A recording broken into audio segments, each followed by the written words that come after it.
Kelanchal times, हर खबर पर हमारी नजर।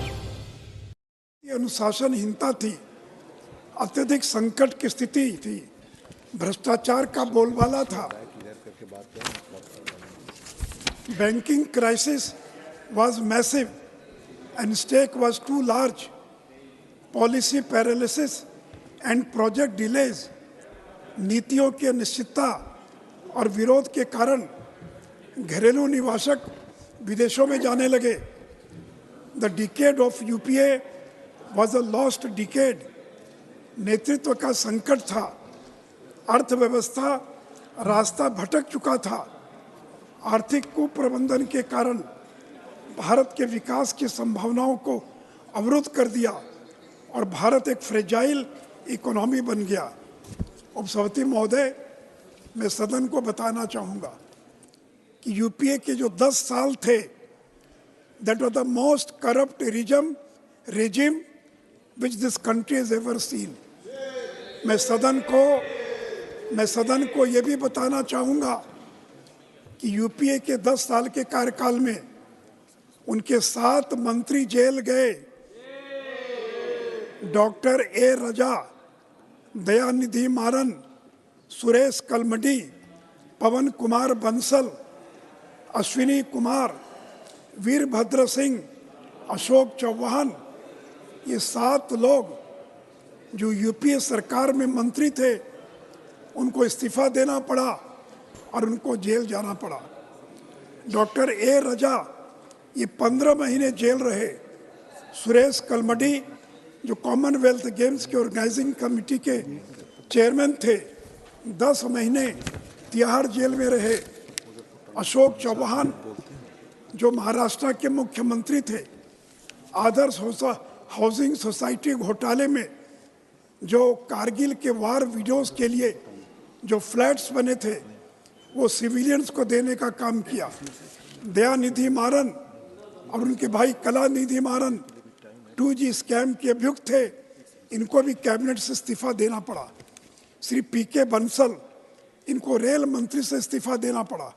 इनका भतीजा विजय सिंगला 90 लाख रुपया और रिश्वत लेते हुए और पकड़ा गया। लॉ मिनिस्टर अश्विनी कुमार, इनको इस्तीफा देना पड़ा क्योंकि कोल ब्लॉक स्कैम में सीबीआई जांच में हस्तक्षेप कर रहे थे। डॉक्टर वीरभद्र सिंह जो एमएसएमई के यूनियन मिनिस्टर थे, हिमाचल प्रदेश में विजिलेंस का मुकदमा दर्ज हुआ और उनको इस्तीफा देना पड़ा। शशि थरूर जो एक्सटर्नल अफेयर्स के स्टेट मिनिस्टर थे, आईपीएल टीम कोची के विवाद में उनको इस्तीफा देना पड़ा। तो सभापति महोदय, ये थी यूपीए की सरकार जिनके 7 मंत्रियों को भ्रष्टाचार के आरोप में या तो जेल जाना पड़ा और इस्तीफा देना पड़ा। सभापति महोदय, मैं जानना चाहता हूं कि नरेंद्र मोदी की सरकार को 10 साल हो गया, एक भी मंत्री पर कोई भ्रष्टाचार का आरोप नहीं लगा। प्रधानमंत्री पर कोई भ्रष्टाचार का आरोप नहीं लगा। राफेल का मुद्दा उठा, अडानी का मुद्दा उठा, कहा कि चौकीदार चोर है, सुप्रीम कोर्ट में माफी मांगनी पड़ी। और सभापति महोदय, ऐसी सरकार 10 साल तक सरकार में रहे और नरेंद्र मोदी जी लंबे समय तक गुजरात के मुख्यमंत्री थे, एक भी आरोप भ्रष्टाचार का नहीं लगा।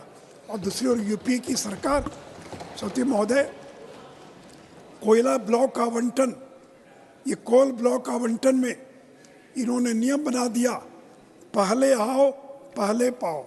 ऐसा भी कोई नियम है दुनिया में कि जो पहले आएगा उसको कोयले का कैप्टिव माइंस मिल जाएगा? सीएजी के अनुसार 1,86,000 करोड़ का नुकसान हुआ।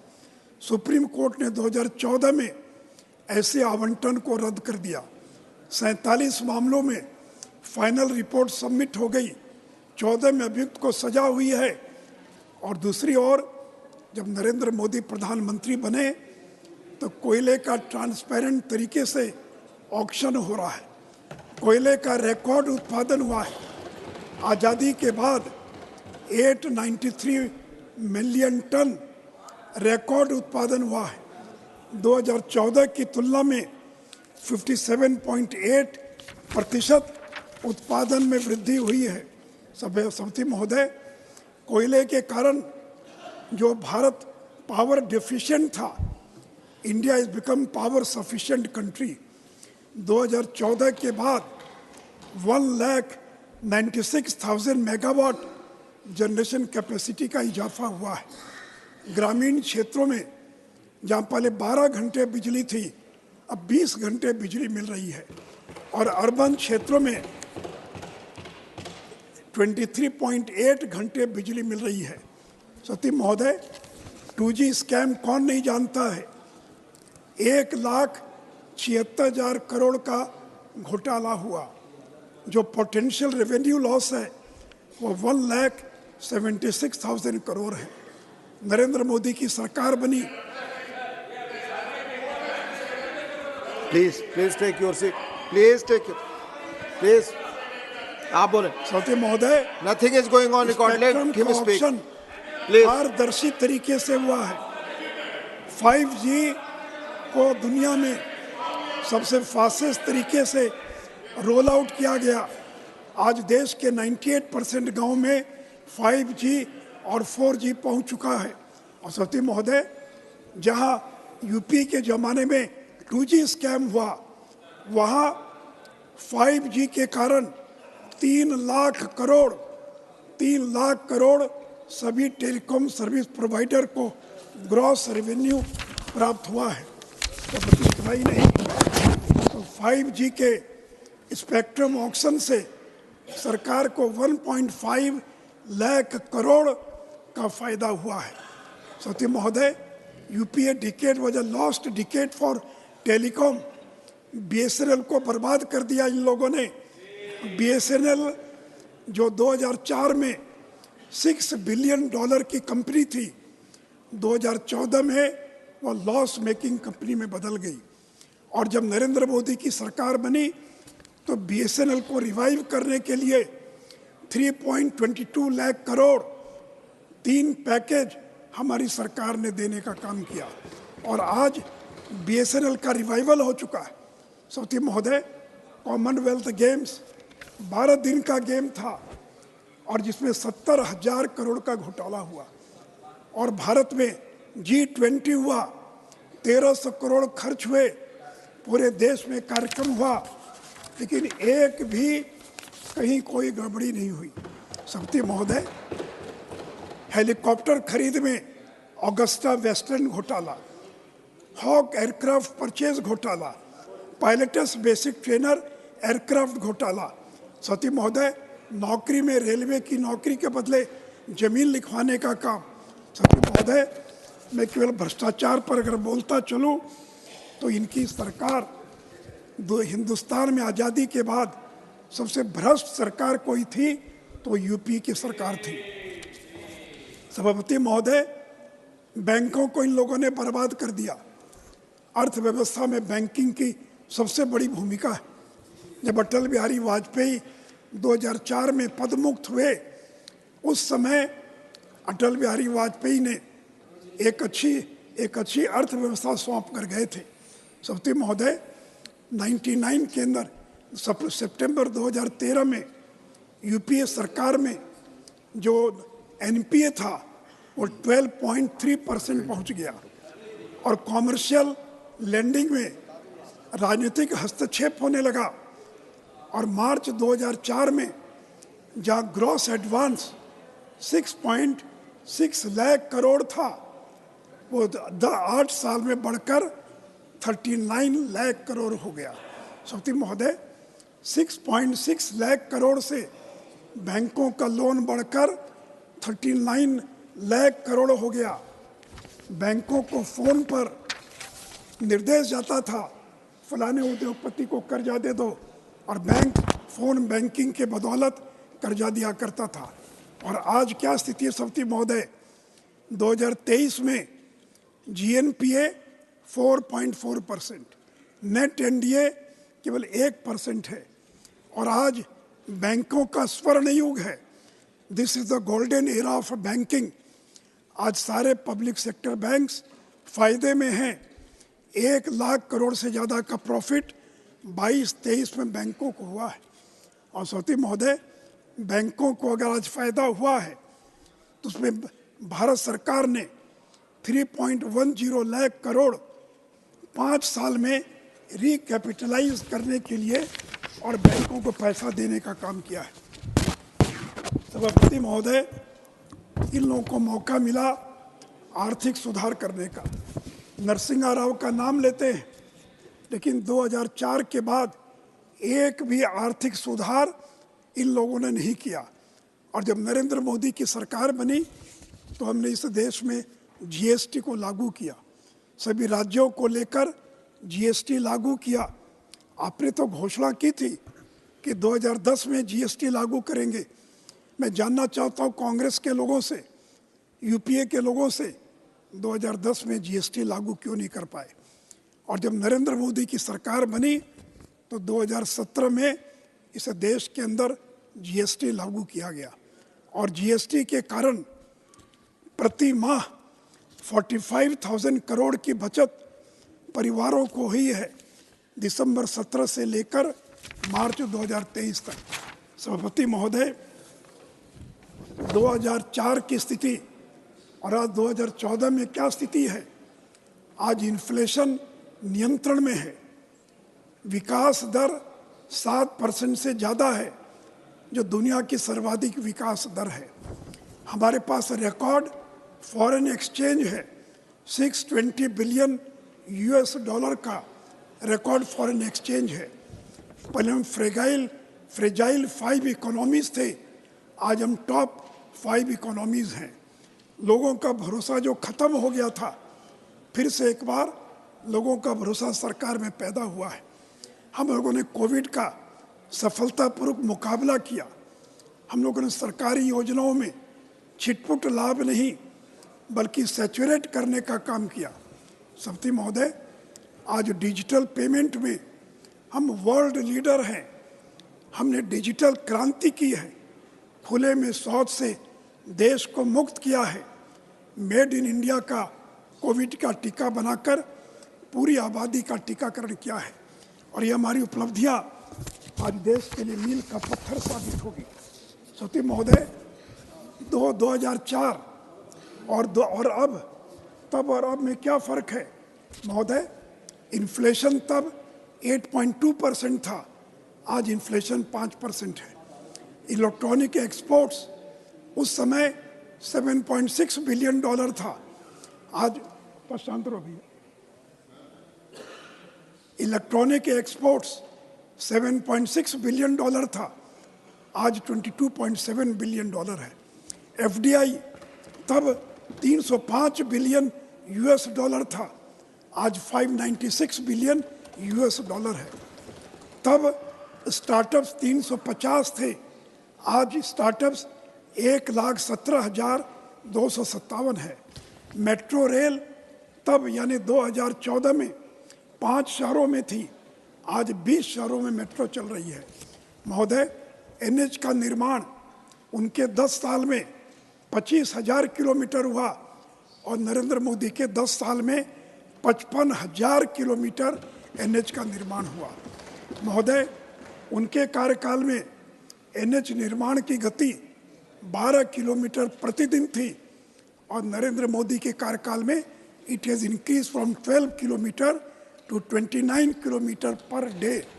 महोदय, रेल दुर्घटना उनके समय में 233 और नरेंद्र मोदी जी के समय में it has increase from 233 to only 34। Rail का इलेक्ट्रिफिकेशन उनके ज़माने में 22,000 किलोमीटर और हमारे 10 साल में 60,000 किलोमीटर और इलेक्ट्रिफिकेशन हुआ है। एयरपोर्ट की संख्या उनके समय में 74 थी, आज 149 है।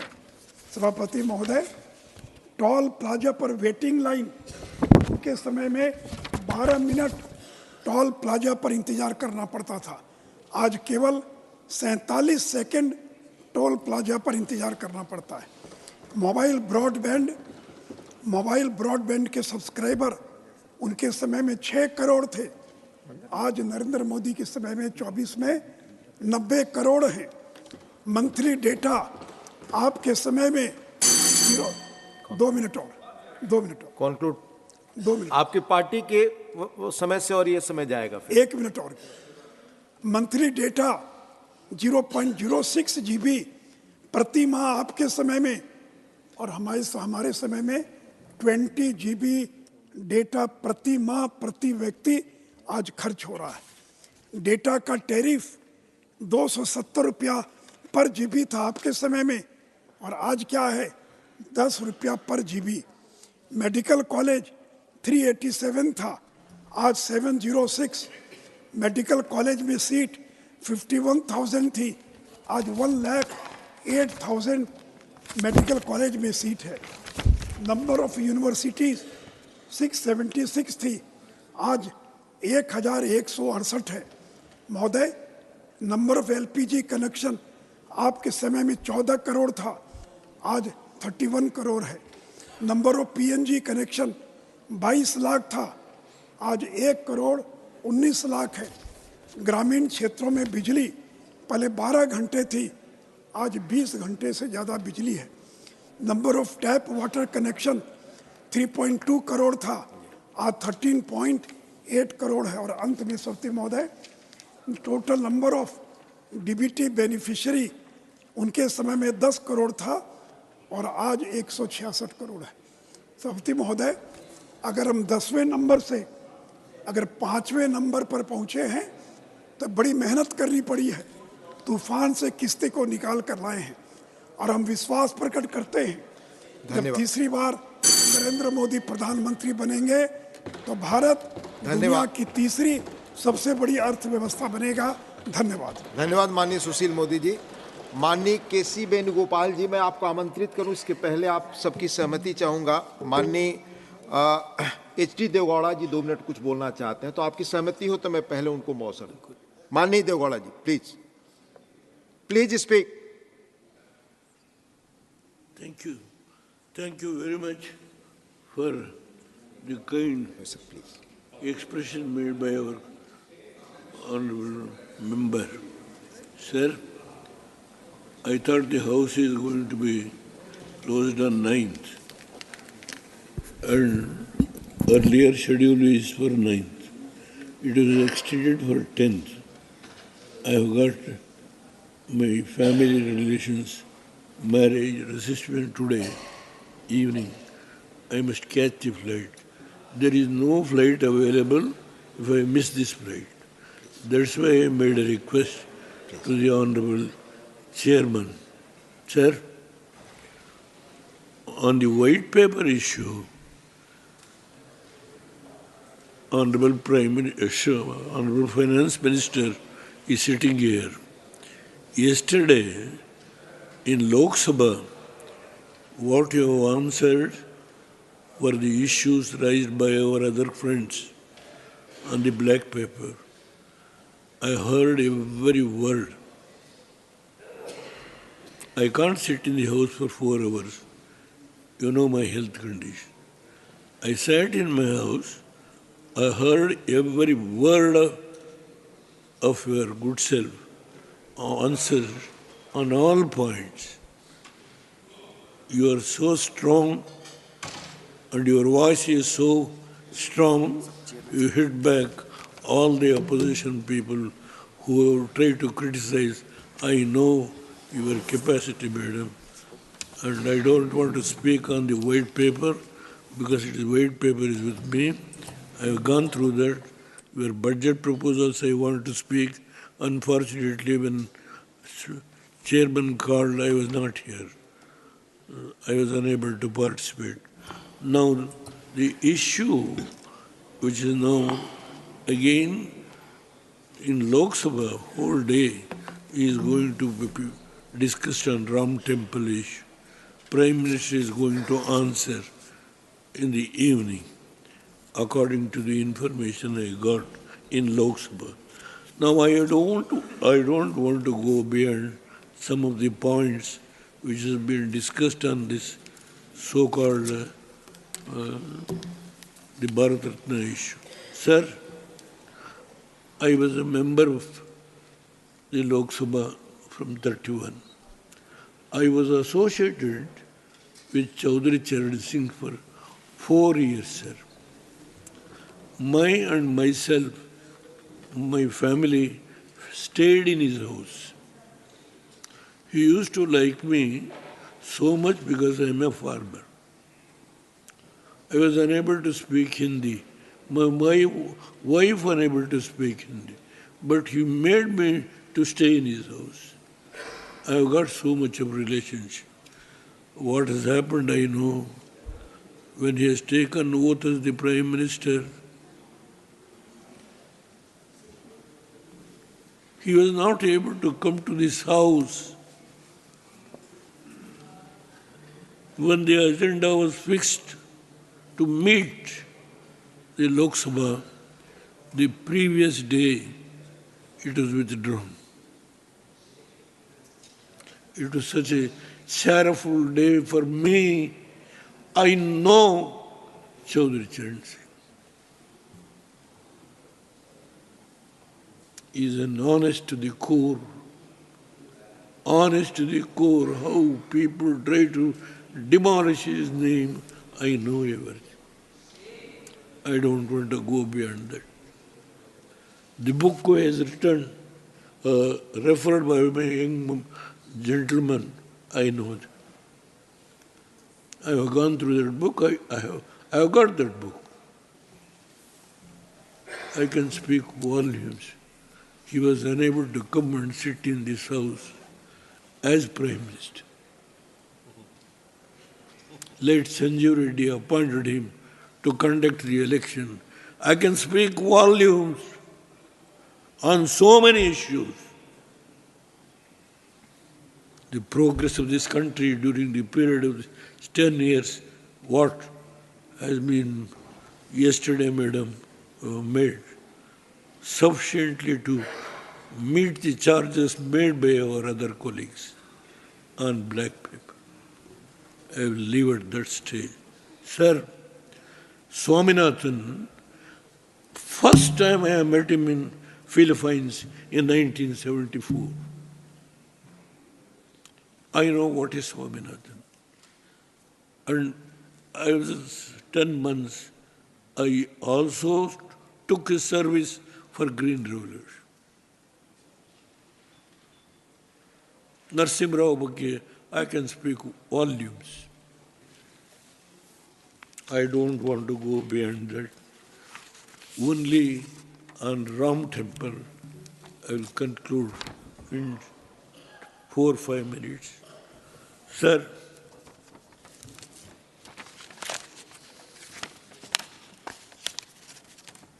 just because I don't want to speak unnecessarily, I may not be able to speak eloquent English, that's why I made it. Sir, I and my wife both attended the consecration of the Lord Rama temple in Ayodhya. It was a great moment of personal joy and devotion for me, like it was to millions of Indians. Ayodhya Ram was existed in our hearts and mind is an image that our ancestors and elders have permanently created. Lord Rama is a symbol of righteousness. He is a symbol of love and graciousness. He is a man who followed Dharma and Raj Dharma. He was a very accommodative and reflective. It is these values ancient in Lord Rama that drew Mahatma Gandhi to him. He was Gandhiji. It was Gandhiji who made Lord Rama a symbol of the great virtues of our nation. It is through Lord Rama and his divine blessings that he united this nation and laid the foundation for our harmonious future. It is through the moral strength that Lord Rama gave that he fought the British Empire. I seriously wish and pray that Lord Rama, that our ancestors and elders gave us, and the new Rama temple in Ayodhya becomes a symbol of great humanity for our nation and the world. So lastly, I congratulate the Honorable Prime Minister, who has actually, when Rama statue was installed, 10 days he has a vrat, taking juice and water, fruit. He is such a person who actually performed the function. I was so happy, and I must be very frank, not to praise the Prime Minister. He was so dedicated, sincere for performing that function with Pandits. I was there. Sir, about Chaudhry Charan Singh or Narsim Rao or Swaminathan, volumes we can speak. For such people who has confirmed the Bharat Ratna, the house should enjoy. The country should welcome. The country is going to welcome. Unnecessarily, let us not try to. Again, we should differ from each other on a major issue taken by the Prime Minister to confirm this Bharat Ratna for these great leaders, three leaders. You have given me some time.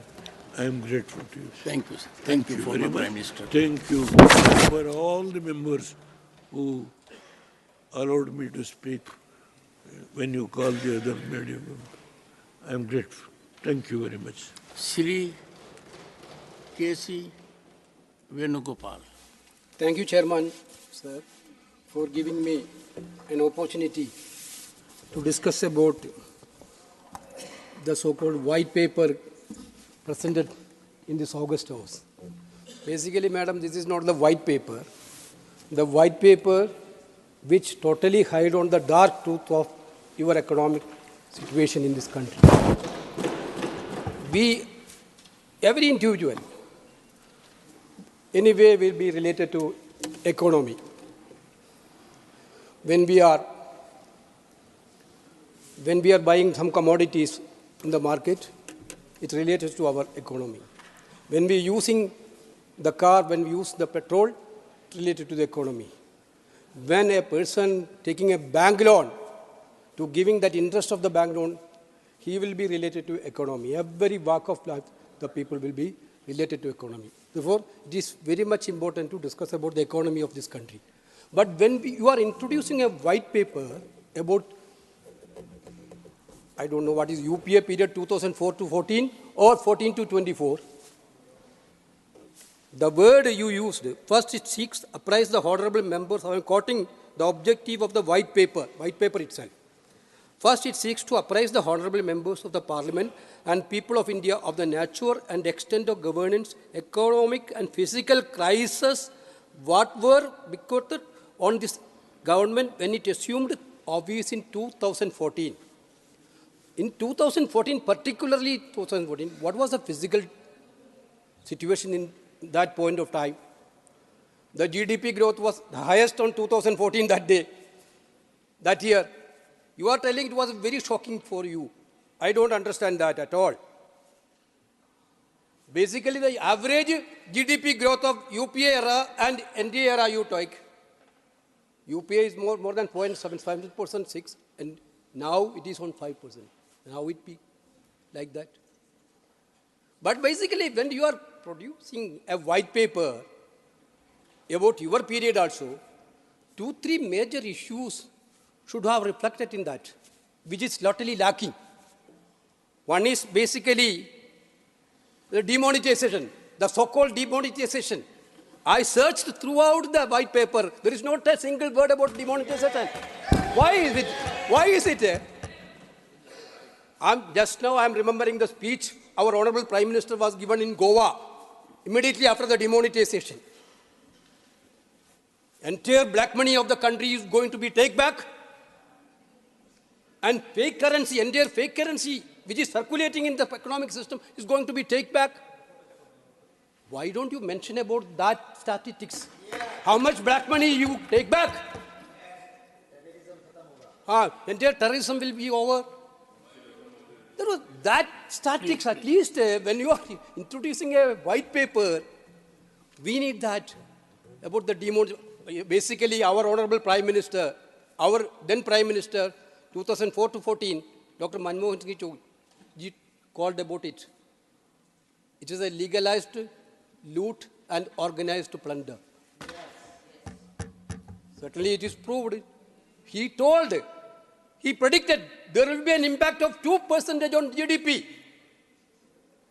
was actually happened. There was the impact on demonetization, you could have mentioned it in white paper. The entire MSME sector, what is the situation of the MSME sector now? Small and medium sector totally destroyed. Finished. That is why unemployment is in the peak rate, because of major unemployment is given by MSME only. That sector is already vanished. Then, number 2, I also searched whether the white paper is giving any information about the unemployment rate. What about the situation of the unemployment? Actually, when Manmohan Singh completed 8 years in April 2012, that point of time, unemployment rate of the country is 5.6%, sir. 5.6%. Comparison, now after completing 8 years of Narendra Modi ji in 2012-22, that entire data is not is revealing. Now we have Right of Information Act, but nothing is coming out.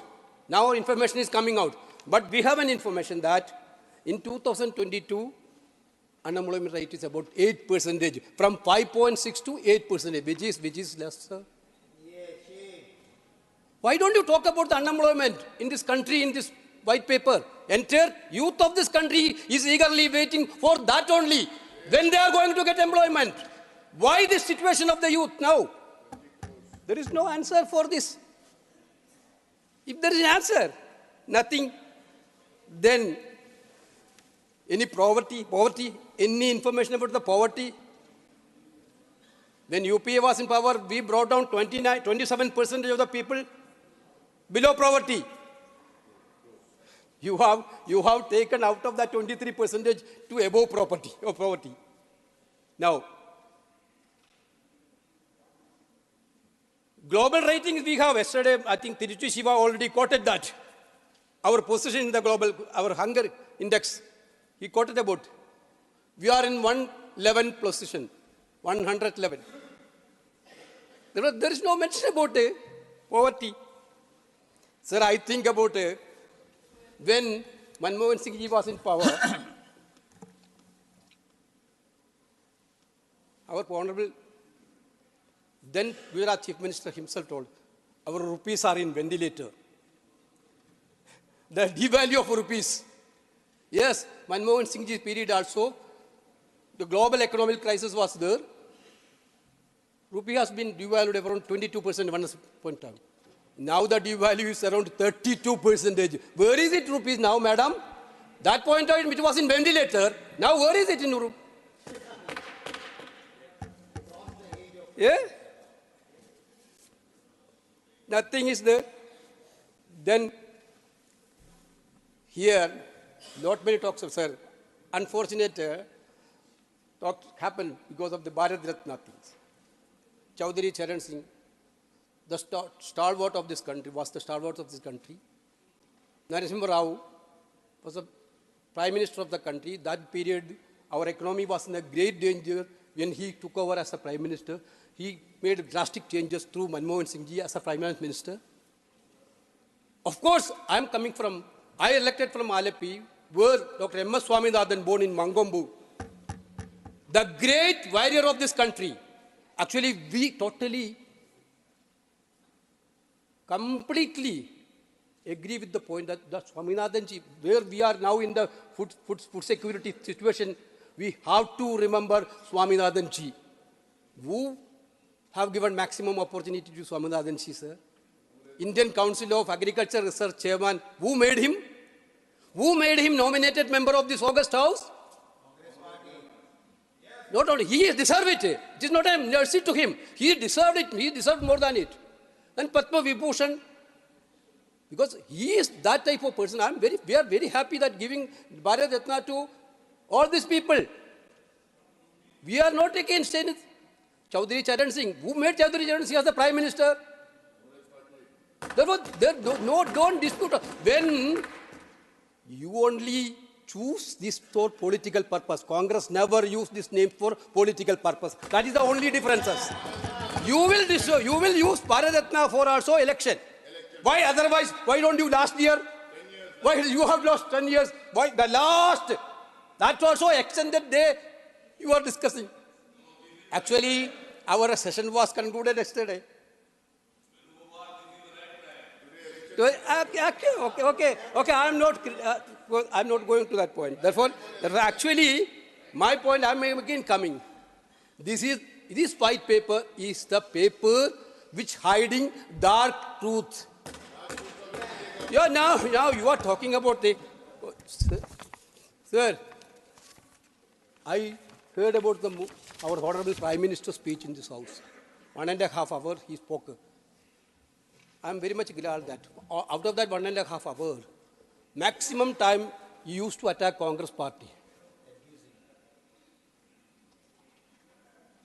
He talked about the Modi guarantee.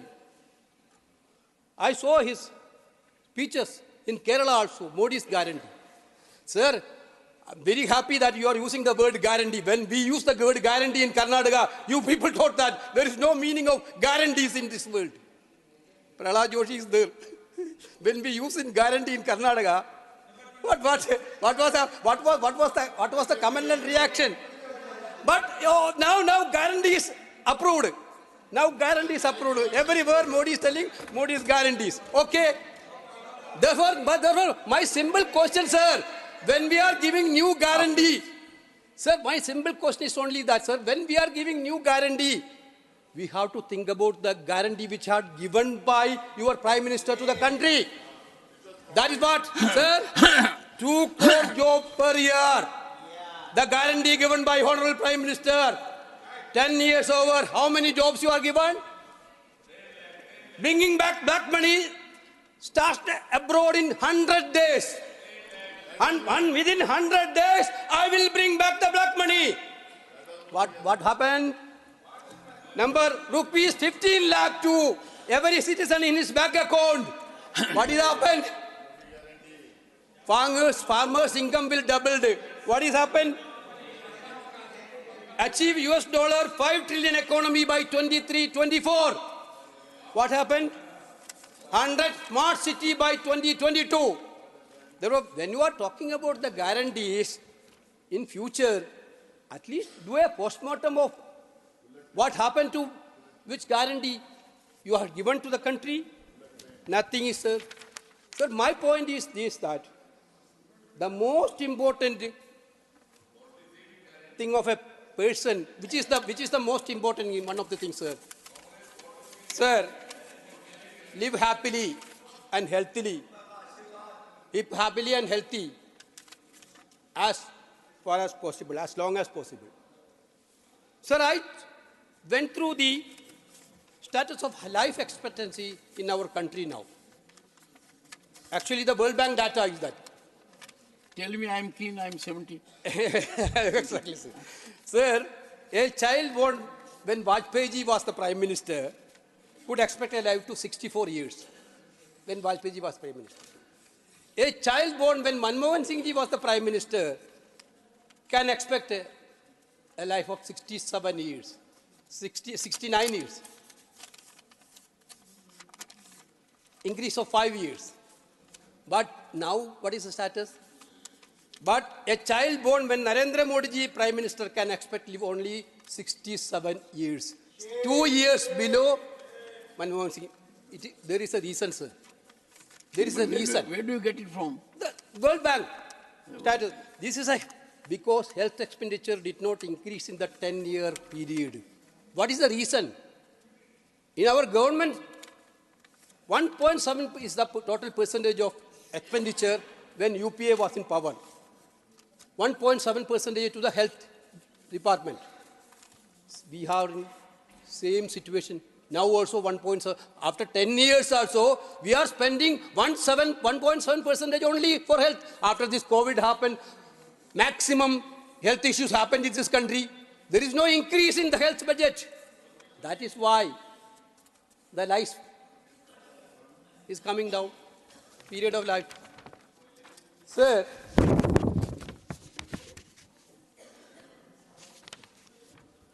education. When UPA was in power, 2.2% was in 2004. When UPA come into power, that point in time, 2.2% is the expenditure rate. But UPA increased drastically, more than doubled, 4.6% in 2014, when it is out of power. What this government has done? This government slashed it down to 2.9%, from 4.6% of 2014, now it is 2.9%. You are talking about Beti Bachao, Beti Padhao. What is that? Now the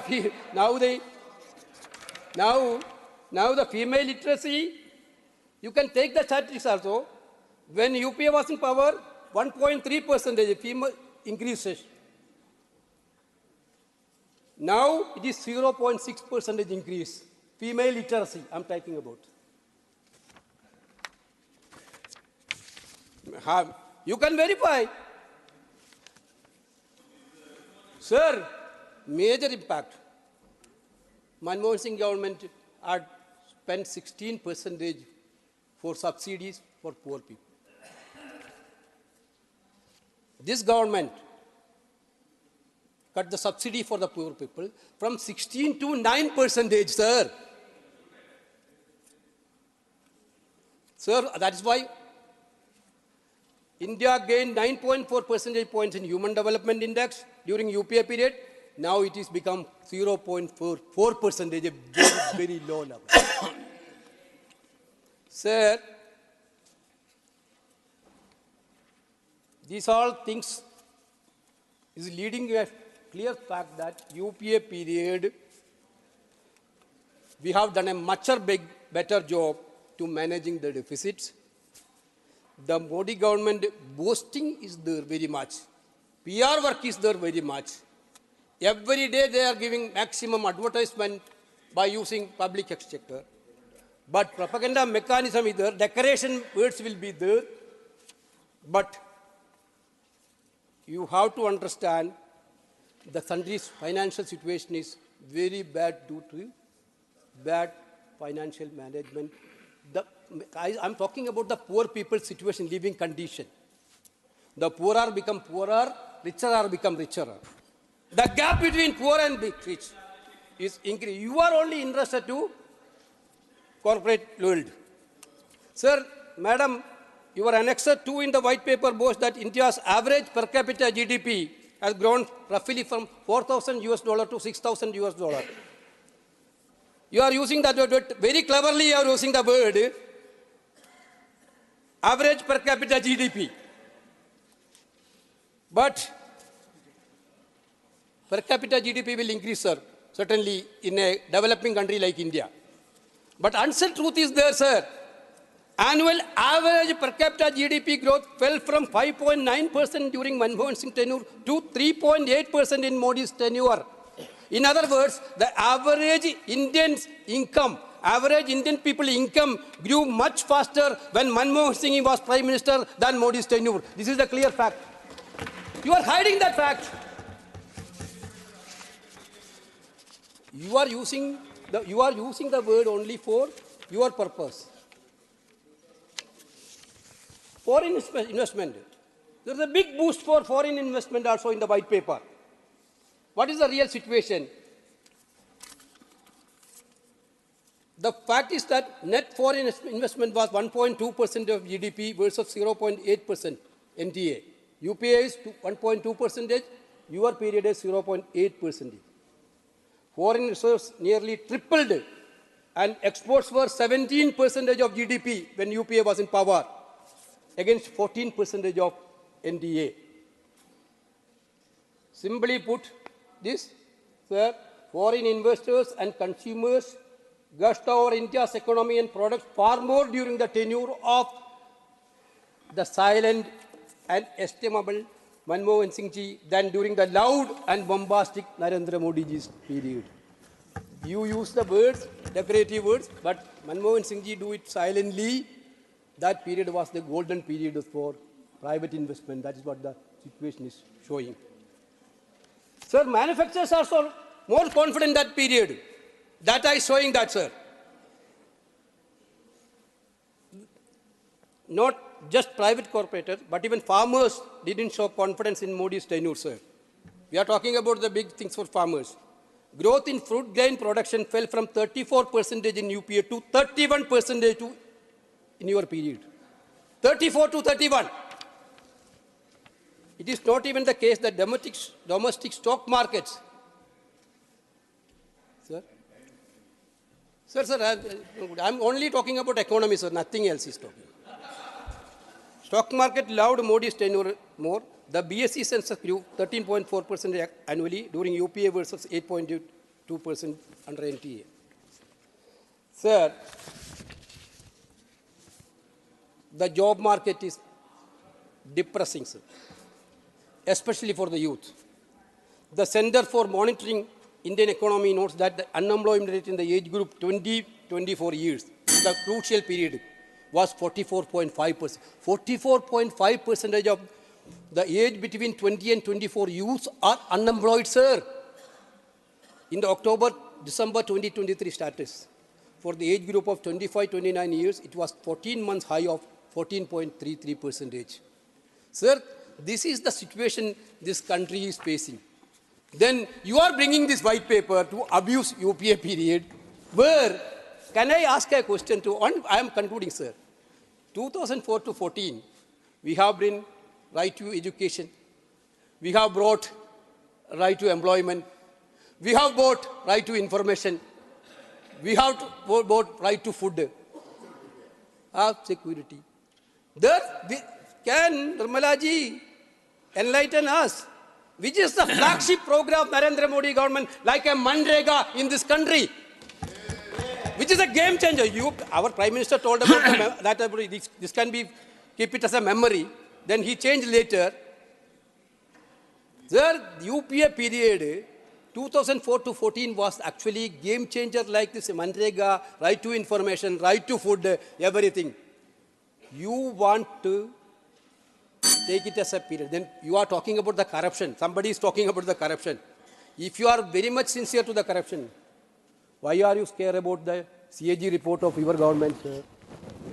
Yes. That's revealing the clear corruption in the government. Yes. This government, you are talking about the CAG report of UPA government and you are telling that your government is corrupt. And hiding this CAG report, you don't want to reveal that CAG report. This is actually, I am concluding, sir, this is actually not a white paper. This is a paper which is hiding entire dark truth of this country. These people are ruining the country. Our youth are completely disappointed. Farmers are disappointed. That is why they are marching every day to parliament. They are in a very distressed situation. Sir, everybody is unhappy with government. They have want to divert entire the situation of this country. They want to divert unemployment situation of this country. They want to divert price rise situation of this country. They want to divert entire the situation through some other way. Therefore, that's why this white paper is going to be Thank you, Mr. Venugopal. Actually, is going to be a total defensive for the government. That's sir. Thank you very much. Shri Saket Gokhale. Thank you very much, sir. Sir, today is my maiden speech in this august house, and I wish to thank my leaders, Mamata Banerjee, Abhishek Banerjee, and my party, Trinamool Congress, for this opportunity. You have 8 minutes. It is maiden speech. Maiden speech, sir. So, leader of the house. I would be very grateful, We'll sir. make it 10 minutes. Thank you, sir. 10 minutes. Thank you, sir. Thank you. I understand. He agrees. He's a reasonable member, and I know he's very sharp, very intelligent. Thank you, sir. Thank you. He will monetize every second of it. Thank you, sir. Sir, I want to start with a short story today. Please start. Go. By the famous Danish writer Hans Christian Andersen. The story goes that there was once a very famous emperor who was extremely self-obsessed with himself and his clothes. He had no interest in his kingdom or in the welfare of his people. All that the emperor did every day was sit in his wardrobe while the ministers around him kept telling him how beautiful his clothes are and how great he is. One day, 2 cheats came to his kingdom while pretending to be tailors and offered to make new clothes for the emperor because he loved new clothes. The tailors promised to make an exquisite suit for the king with special properties. The new suit, they said, would be the finest clothes that the emperor had ever worn. But there was one special feature. They said that the suit was only for the great emperor, and the suit would be invisible to anybody that is a dishonest person. Several ministers of the emperor went to the fake tailors while they were making this suit. The ministers obviously couldn't see the suit, but then they blamed themselves for that because they were afraid that, oh, I might be branded dishonest if I can't see the suit. On the day of the great procession, the emperor went on to try the new clothes. He himself couldn't see those clothes, but obviously he did not want to claim that he's dishonest, so he went along with it. The emperor then put on his new suit and started a procession through the city. People across the kingdom had heard about the emperor's new clothes, which were so special they would be only visible to those who are honest. So out of fear, the people started screaming, oh, what beautiful clothes, what lovely clothes, because nobody wanted to be seen as dishonest or anti-national. And then suddenly one innocent child screamed from the audience, what is wrong with all of you? The emperor is naked. And this is precisely what the claims in this white paper on the economy are. They are the emperor's invisible clothes. My honorable minister colleagues here will spend hours talking about how beautiful these invisible clothes of a great emperor are. But the truth of our economy, as shown in this white paper, is that the emperor is naked. But we all have to admit one thing. This white paper is magical. Magical because after reading this white paper, I realized that something called demonetization never happened. I remember a few years ago, the Prime Minister showed up on our TV screens one fine evening and said in the next 2-3 hours, 60-70% of our currency will be demonetized. I remember my leader, Mamata Banerjee, at that point. She's not an economist, but she's connected with the hardship of the people on the ground. She said demonetization will be a disaster. And that proved to be right. People scrambled to ATMs for cash. People queued up for hours. Hundreds of people died. Sir, ATMs had not even been configured for the new notes. They had to recalibrate all the ATMs in the country. That's how disastrous planned this move was. Then the Prime Minister came up with a genius idea. I will scrap 1,000 rupee notes, but I'll bring in 2,000 rupee notes. So the idea was, people are stuffing money in their mattresses, so let me demonetize 1,000 rupees, and let me make it easier for them by bringing a 2,000 rupee note. Only Prime Minister Modi has that kind of vision and genius in him. Sir, after that, a Prime Minister went to Japan and laughingly in front of a crowd, he said, "Ghar mein shaadi hai, lekin paise nahi hai." Ha ha ha ha ha. That was the level of cruelty and contempt shown for the poor people of India. So what happened after demonetization? 99% of the cash came back into the economy. Which is the reason why they have not mentioned demonetization in this white paper, because they know it was the biggest glaring failure of the Modi government. So there is also the issue of constantly shifting goalposts. This white paper is about 2004 to 2014. When Prime Minister Modi got elected, he said, I'm going to give XYZ by 2018. Then the Honorable Leader of the House, Piyush Goyal ji, would correct that and say, nee, this will happen by 2020. Then Prime Minister Modi said, 2 crore jobs per year, housing for all, doubling farmers' income by 2022. Then that deadline became 2024. But now it has become amazing, sir. Now there is only two things. We will talk about a white paper from 2004 to 2014, or we will talk about 2047. So if you want something, we're not going to talk about the present. You want something, wait for 23 years till 2047. This is what they did with the Women's Reservation Bill. They did not tell the women of India that until the census and delimitation happens, it won't be implemented. Wait for another 9 years. It's not going to happen today. But they're lying to people during the election campaign. So what is amazing is, I was watching the Mood of the Nation survey on TV yesterday. It said over 70% of people surveyed are worried about unemployment. How many times does the word unemployment figure in this white paper? 0. There is no mention of unemployment. This is very funny because Prime Minister Modi had promised 2 crore jobs per year. 2 crore jobs. He said that in his own statement. It's on the record. What is the reality? Sir, in the last 5 years, 2.7 crore jobs have allegedly been created. Prime Minister Modi has met only 35% of his promised target. So therefore, unemployment is not mentioned in this so-called white paper. Prime Minister Modi did try to cover up for it. He went to a TV channel and he said, people selling pakoras outside the channel, they are also employed. But this white paper does not even tell us how many people have started selling pakoras in the last 5 years. That is the dismal state of unemployment, that they can't even tell us how many new pakora sellers they've created. So price rise, it's hurting everybody today. What is the reality?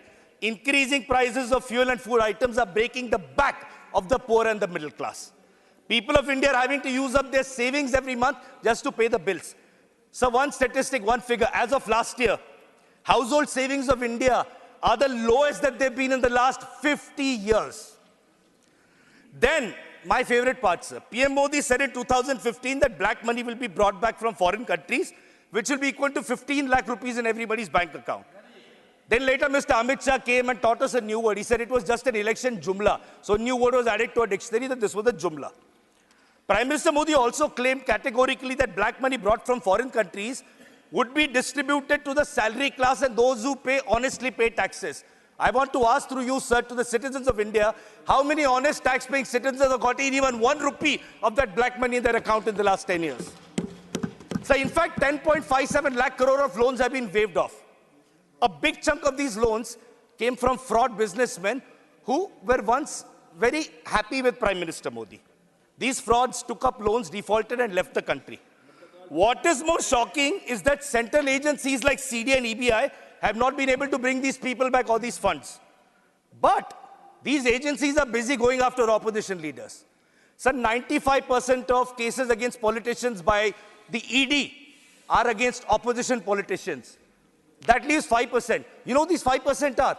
They are the ones who went into the BJP's washing machine and all the cases against them have stopped. There is not a single BJP leader being investigated for corruption. So since this government, I want to conclude, but this government has brought a white paper on the economy. I have a few suggestions for the government through you. How about a white paper on women's safety? The cover can be decorated with the photo of a famous non-wrestling Lok Sabha member from their party. How about a white paper on the cases of rising hate speech and communal attack on minorities? This white paper can also have a cover with a photo of one of their Lok Sabha members. How about a white paper on the destruction of parliament and compromising on its security? So here we have two options. We can have that white paper with a picture of 146 suspended MPs who dared to question the Home Minister, or we can have one of their Lok Sabha MPs who has a habit of inviting everybody all and sundry to the parliament. So on behalf of my party, Trinamool Congress, we reject this white paper, which not only insults the collective intelligence of parliament, but also seeks to cheat and fool the people of India. Sir, I have about a minute left in the allotted time for my maiden speech. I'm also aware, since it's my maiden speech, the House gracefully indulges me and allows me to speak. But no, sir, as a proud and self-respecting MP from a proud and self-respecting party and of a proud and self-respecting leader, I refuse to further participate in this charade and indulge the lies of these government.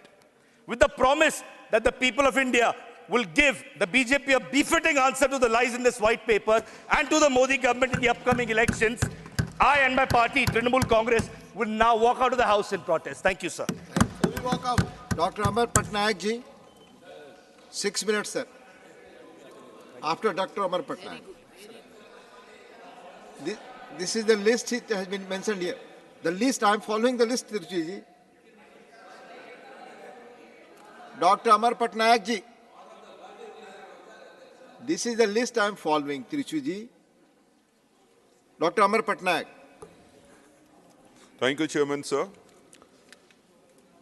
So the white paper on the Indian economy, which was laid on the table of the Rajya Sabha yesterday, on the 8th of February 2024,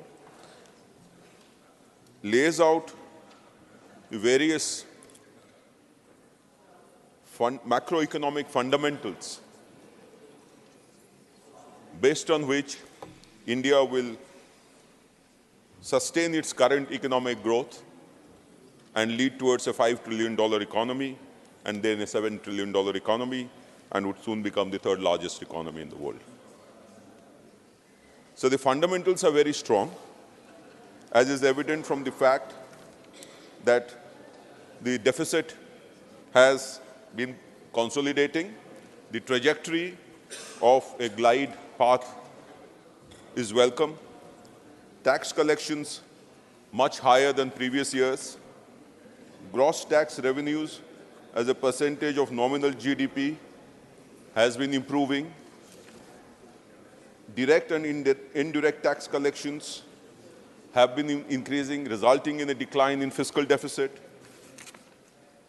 And the focus on the capex, leading to crowding in of private investment, is also taking place. So while all these are matters for which we should be proud of and be confident that the economy is in safe hands and economy is doing well, the important thing to realize is that Viksit Bharat will depend on Viksit states. The states will also have to be improved. I am happy to note that in the budget speech, Honorable Finance Minister had said that the emphasis would be on the eastern part of India, the eastern states, like the aspirational districts program or now the aspirational blocks program.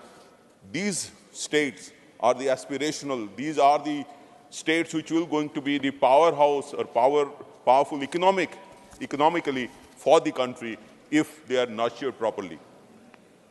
So in this connection, I would like to say that taking this particular thinking forward, line of thinking forward, it would be a great idea, which has been a persistent demand of our Honorable Chief Minister Naveen Patnaik, to look at Orissa differently from other states, considering the scourge of natural disasters that it has faced in the, not just in 1 decade or in 2 decades, but consistently for last 70, 80 years, resulting in colossal loss to the fixed infrastructure as well as to the livelihoods of people. And therefore, the demand for a special focus state, either by terminology or by changing the sharing pattern from 60-40 or 75-25 to 90-10, could be considered by the central government, now that the economy is doing well. Another aspect is increasing the share of divisible pool to the states. If we look at the actual transfer that is taking place, it is in the region of 30 to 31%. So if it can be increased because of the way economy is performing, I think it would be a great boon, particularly to states like Odisha, who need this money. There has also been a demand, sir, of Orissa, of our Honorable Chief Minister, that cess and surcharge, which currently is levied, collected, accounted for by the central government by law, by a provision in the Constitution, and Honorable Finance Minister has several times explained this, that this money ultimately goes back to the state through various schemes. However, if it could actually be shared with the states, then the states will have the liberty of knowing exactly where to spend, how much, and would be in a better position to manage their social sector expenditure. So if cess and surcharge were not a part of the gross divisible pool, states would have got rupees 732,141.91 crores, and Orissa would have got 33,151 crores extra. So we are the second largest producer of coal. Coal is exported from our state, but we don't get any portion of the cess that is collected towards revamping the environment that is destroyed because of this extraction. So we had demanded that if some portion, at least 60% of the cess in some form, could actually be coming to the states, then it would be helpful for us to, to do environmental protection work around these extractions. We have been also demanding, sir, adequate funds for management of disasters and building disaster-resilient power and road infrastructure. Considering the fact that natural disasters are a permanent phenomenon in Orissa, our CM has been demanding that if this could be resolved through a one-time grant from the central government, then the problem could probably be mitigated to a large extent instead of spending every year. So we have also been saying that as far as farmers are concerned, there is a need to improve the way the Fasal Bima Yojana is performing in the state, by giving some amount of leeway to the state governments, or by improving performance of claim settlement by the organizations. So as far as national highways are concerned, between 2014 and 2023, the total length of national highways in Orissa has only increased by 1,347 kilometers, which is just 30% increase, while some other states, the increase has been 80 to 100%. So given the fact, and similar to the position with tele-density and internet density about which you have spoken. So lastly, what I would like to state about the white paper is that while we are happy about the fact that the economy is on a right path, on a growth path, on a correct consolidation path, there is a need to look at the states, devolve more funds to the states, and spend more money on their social as well as physical infrastructure development. Thank you, sir. Thank you, Dr. Amar Patnaik ji. Maન્ય Sadasyagran, Dr. John Britas ji has some urgent work. He has to go. Do I have consent to allow him before Trichu Sivaji? Please. Thank you very much, sir. Sir, this is not white paper, this is election paper. Selective amnesia and cherry picking. The finance minister has said 2004-2009 was good period, but she gives the credit to the previous government, strange enough. Is it not a fact that left was supporting the UPA, first UPA, which made important decisions and drastic changes, like education being made a fundamental right, right to information, employment being made a right through Mandir, and right to food security. Sir, the other day, Prime Minister was praising Dr. Manmohan Singh, who he ridiculed earlier by calling him Maun Mohan. Now, following day, Finance Ministry is slapping a black paper on Dr. Manmohan Singh. I won't be surprised tomorrow this government would be giving a Bharat Ratna to Manmohan Singh, saying that he was denied Bharat Ratna by Sonia Gandhi. This can happen also. Sir, the other day, Finance Minister spoke about her abundance to Kerala. There were partial truth to confuse the people.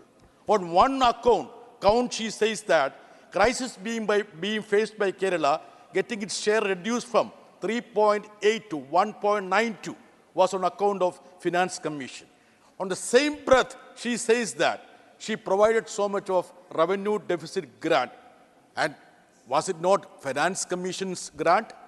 And 8 Finance Commission made 1971 census population figures as the basis, but this government insisted to make 2011 census as the basis for the 15th Finance Commission. Madam, this time, Please. sir, this time should She be given wants to to- me. Disruption. Yes, This I'll time give- should be given to me. I'll Of turn because you're going away, you won't be here to listen to my reply. I would like to say now, sir, that many of the things that he's saying are sprucing up his speech, but words which I've not used. So I will still take the liberty to say in my reply, when honorable member will not be here, but I'm sorry he's taking liberties with my words. You will have it, please. Sir, you should give me 40 seconds, which she has taken. Please. Sir, even what? See, she can make a reply and I will go to the records and see that. Madam, I will see the video, madam. I will see the video. She harps on cooperative federalism. Sir, in 2010-11, it was 8.5%, which was mopped up through surcharges and duties. Now it has reached 28%. And this tantamount to the fact that Kerala has lost at least 20,000 crores and the effective devolution to the states, instead of 41% recommended by Finance Commission, it is merely 30%. She can challenge me if I am wrong on that. Sir, our own revenue expenditure, ma'am, is 78.7%, whereas it is 54% in UP and in MB, Madhya Pradesh, it is 51%. You want to spend 10%, 50%, 20% on centrally sponsored scheme. You want to have branding, even for selfie corners, even for putting up Modi ji's photographs. Sir, what is happening in this country? Can you, turn the state schemes to be a propaganda machine for the BJP government here? Even for ration shop slips, you want Lotus there.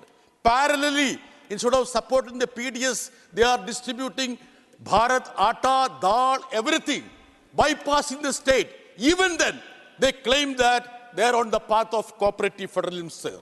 Sir, I salute those great souls who have been bestowed with Bharat Ratna. Sir, one minute. Conclude now. I salute them, sir.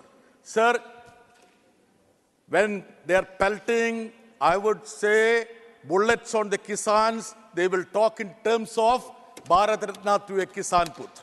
Sir, protesting against the discrimination shown to Kerala, we are walking out and we are also not party to any move to communalize the political situation. Thank you, sir. Thank you, Deputy Chairman, sir. Sir, this government, on the end of this term, is extending the House for a day and at the expense of the taxpayers' money is making use of this forum for election propaganda. And this is a very important debate. I wish we all wished it to be, because the white paper has brought out the 10 years they say as their achievement and the setbacks in the UPA government. But actually it is not so. If we have to explain, we need adequate time. Whereas everything is the prerogative of the government. They extend the House for a day, yes, you have passed, and you fix the time, and you take more time, but you do not even give the time means. I would like to say, after the 2024 elections, when the India Alliance wins and takes hold of the power, we will bring out a white paper on this government and we will give them adequate time, not strangling their voice. Sir, opposition voice should not be strangled. The TV doesn't focus us. We are not given mic. We are not given time. But we have to let out our voice. What for we have come here? We are representing the people from a region of this country. So we have to express something, means we need time at least to speak out. So the ruling party and the opposition party have to be treated equally. Whereas it is not so, that is different, sir. First of all, sir, whether this government has got the credibility to bring a white paper pointing fingers at the earlier government, the UPA. Everyone knows, and the finance minister knows very well, when you point a finger at another, don't forget 3 fingers are pointing towards you. You say the UPA government has failed in many aspects. Sir, I would like to say only one thing. Our founder leader, Anna, who has made an indelible mark in the second chamber of the parliament, that is in this August House, later became the chief minister of Tamil Nadu. During his tenure, there was a student agitation, sir.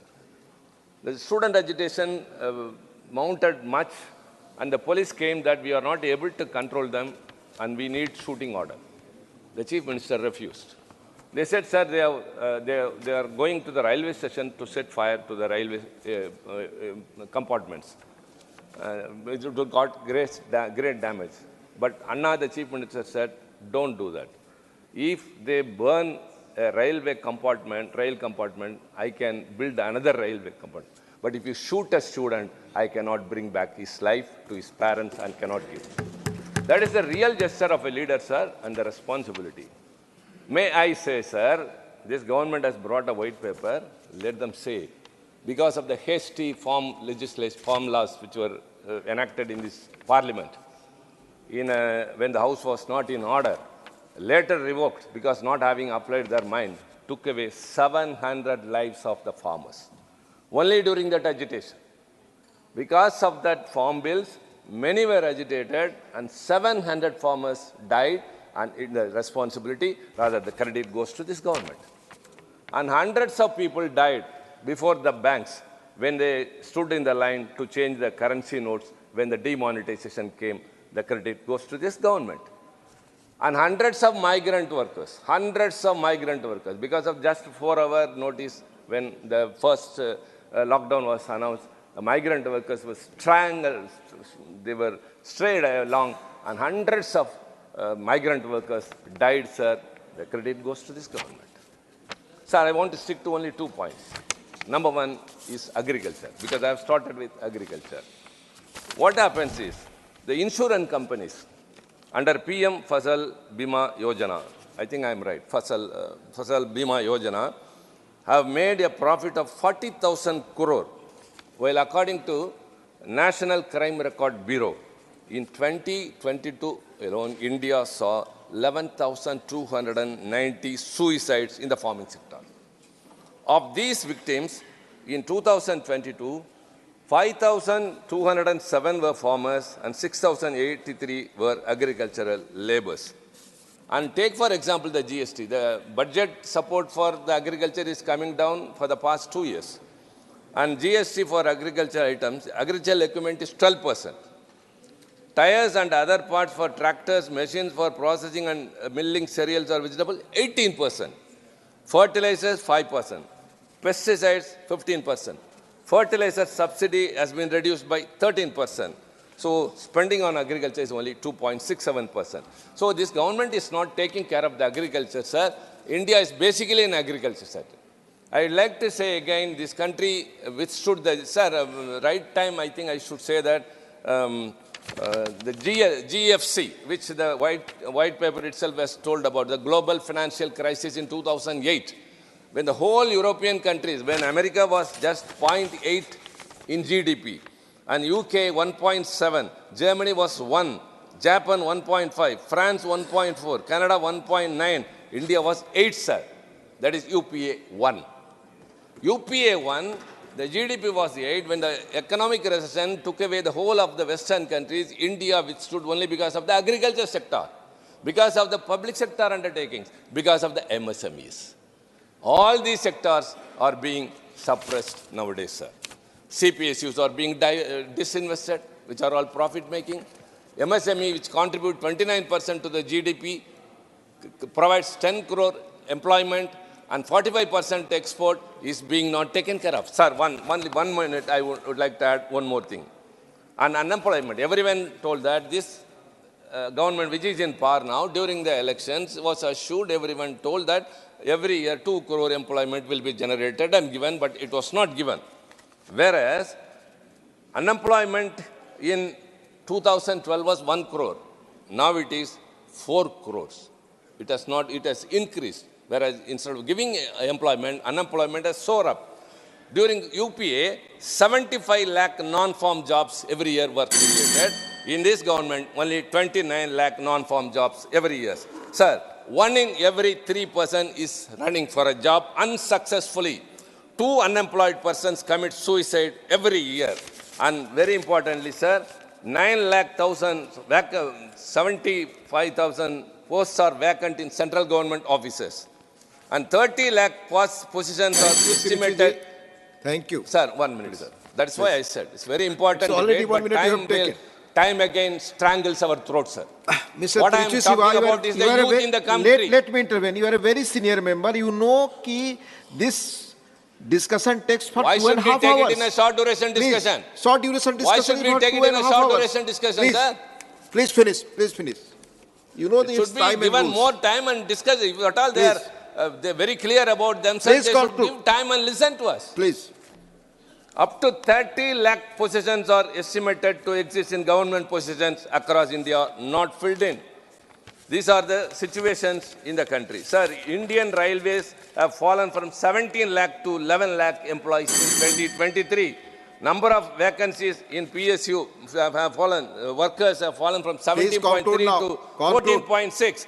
Contract workers without job security almost doubled from 17.2 to 30. Thank you. Sir, this is the situation. Unemployment is soaring up. Agriculture sector, farmers are committing suicide. Thank you. CPSUs are, sir. Thank you. I'll conclude. Thank you. And Tamil Nadu government, which has been affected by very severe flood in the year December, in the 2023 December, sir, we have sought for relief fund. The Chief Minister met the Prime Minister despite that. The delegation of members of Parliament met the Home Minister despite that. Thank you. The Rajya Singh, the Defence Minister, visited despite that. We are pleading, nothing is given. Dr. So in Kumar protest, Mittal. sir, DM... Dr. Ashok Kumar Mittal. Please. Please. धन्यवाद महोदय. आज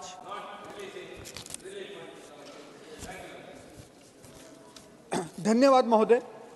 आपने आज मुझे भारत की अर्थव्यवस्था पर white paper पर हो रही चर्चा में बोलने का अवसर दिया. मैं सबसे पहले देश को बधाई दूंगा कि जब हम आज इस सदन में चर्चा कर रहे हैं और कल हमने लोकसभा में इस पर चर्चा की, तो उन्होंने माननीय श्री पीवी नरसिम्हा राव जी, श्री चरण सिंह जी और श्री MS स्वामीनाथन जी को भारत रत्न से सम्मानित किया. श्री नरसिम्हा राव जी जो इकोनॉमिक रिफॉर्म्स के लिए याद किए जाते हैं, श्री स्वामीनाथन जी एग्रीकल्चर रिफॉर्म्स के लिए याद किए जाते हैं, और हमारे किसानों के नेता चरण सिंह जी किसानों के आगे ले जाने के लिए याद किए जाते हैं. मैं इसके लिए भारत के माननीय प्रधानमंत्री का धन्यवाद करना चाहूँगा. सर, इस 60 पेज के वाइट पेपर में मुख्यतः दो चीज़ों पर स्ट्रेस दिया गया है. एक, यूपीए के काल में इकोनॉमिक मिसमैनेजमेंट हुआ है, और दूसरा कि सरकार ने उसको अर्थव्यवस्था को दोबारा पटरी पर ले आए हैं. दो चीज़ों पे स्ट्रेस है. सर, हम सभी इस बात से सहमत होंगे कि वो सरकार चाहे नेहरू जी की रही हो, शास्त्री जी की रही हो, अटल जी की रही हो, मनमोहन सिंह जी की रही हो, उन्होंने कुछ तो अच्छा कार्य किया होगा, अन्यथा आज हम इस स्थिति पर ना होते. एक छोटा सा अर्ज करूंगा. तारीफ खुद करना फिजूल है. अगर हो तो खुशबू खुद ही बता देती है कि कौन सा फूल है. मेरा ऐसा मानना है कि जो भी अच्छे कार्य हुए हैं देश में, उसको वाइट पेपर में डालना चाहिए और जनता के सम्मुख लाना चाहिए, वो किसी भी सरकार में हुए हैं. सर, ये देश का रिपोर्ट कार्ड है, और रिपोर्ट कार्ड में हर सब्जेक्ट के अलग अलग मार्क्स होते हैं. किसी में कम आ सकते हैं, किसी में ज़्यादा आ सकते हैं. तो मैं वित्त मंत्री जी से आग्रह करूंगा कि ये वाइट पेपर को वाइट ही रहने दें, इसको ग्रे ना करें.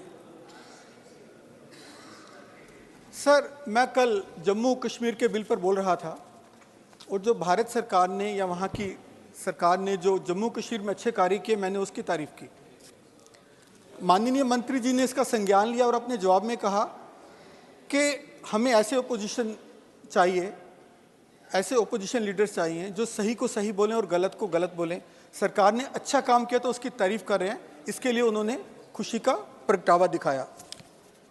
तो सर, मैं भी यही चाह रहा हूँ आपसे कि जिस सरकार ने भी, हमारी सरकार नहीं थी कभी भी, लेकिन जिस सरकार ने भी जो अच्छा कार्य किया उसको भी बताएं, जो बुरा कार्य किया है उसको भी बताएं। सर, यदि आपने स्वच्छ भारत शुरू किया तो यूपीए ने मनरेगा लेके आए, आपने जनधन योजना शुरू की तो यूपीए सरकार में यूएस इंडिया न्यूक्लियर डील आया, आपने डिजिटल इंडिया की शुरुआत की तो यूपीए सरकार ने देश को अभी तक का सबसे बड़ा जीडीपी ग्रोथ दिया पहले काल में अपने, आपने स्किल इंडिया शुरू किया तो यूपीए सरकार ने नेशनल रूरल हेल्थ मिशन की नींव रखी, आपने मेक इन इंडिया को बढ़ावा दिया तो यूपीए सरकार ने नेशनल फूड सिक्योरिटी बिल में गरीबों को मुफ्त राशन शुरू किया, आपने आत्मनिर्भर भारत का विजन दिया तो यूपीए सरकार ने नेशनल अर्बन लाइवलीहुड मिशन दिया। सर, ऐसे कितने उदाहरण हैं कि जब हमने इकट्ठा काम किया और देश को आगे बढ़ाने के लिए हम आगे बढ़े, टीम इंडिया के तौर पे, टीम इंडिया के तौर पे। मैं कुछ मुद्दे आपके समक्ष रखना चाहूँगा। पहला मुद्दा है बेरोजगारी का, जो कि युवाओं से जुड़ा है। सर, इस पेपर में कहीं भी बेरोजगारी पर बात नहीं की गई। हमारी बेरोजगारी 7% है, हम सबसे युवा देश हैं, लेकिन 10 लाख सरकारी पद रिक्त हैं। और सरकार ने खुद ही कहा कि जब उन्होंने आवेदन मांगे तो 7,22,000 नौकरियों के लिए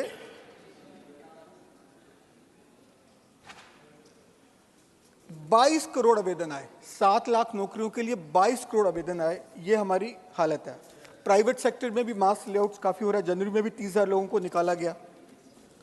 सर, दूसरी डिफेंस के बारे में, सर, चीन हमें आंखें दिखाता रहता है, पाकिस्तान में भी शायद आर्मी स्पॉन्सर्ड सरकार फिर आ जाए। तो जितना हमें डिफेंस के लिए बजट चाहिए, जितनी डिफेंस के लिए रिक्वायरमेंट है, क्या हम वो पूरी कर रहे हैं? तो मैं माननीय मंत्री जी से निवेदन करूंगा कि इस पर थोड़ा सा गौर करें। तीसरा मुद्दा जो देश की ग्रोथ से संबंधित है, आर्टिफिशियल इंटेलिजेंस का। आर्टिफिशियल इंटेलिजेंस आ रही है और अलग अलग सेक्टर ने अनुमान किया है कि ये जीडीपी में भारत में अकेले $1 ट्रिलियन का योगदान कर सकती है। तो क्या हम उसको एडवांटेज लेने के लिए तैयार हैं एज ए फर्स्ट मूवर? तो मैं मंत्री जी को कहूँगा कृपया उस पर देखें। और जो डीप फेक के केसेस बढ़ते जा रहे हैं, डीप फेक के, उसके लिए रेगुलेट करने के लिए क्या हम कर रहे हैं? तीसरा मुद्दा जो मैं चाहूँगा, माइनिंग का। हमारे देश में मिनरल्स की अवेलेबिलिटी है, काफ़ी है, लेकिन हमारा जो माइनिंग सेक्टर अभी भी जो लेगेसी इशू है उससे प्रभावित है। हमारे पास एडिक्वेट मिनरल एक्सप्लोरेशन नहीं है। तो मैं चाहूँगा कि इसमें ध्यान दें और ज़रूरत पड़े तो एक माइनिंग रेगुलेटर भी लगाने की तरफ देखें। मेरा सुझाव है कि वाइट पेपर को जहाँ भी ठीक लगता है उसको देखें और रिवाइज करें, उसमें ईगो इशू ना लाएं काइंडली, उसको देखते हुए जहाँ ठीक लगता है, ताकि जो भी हमारे सामने चुनौतियाँ हैं उसको हम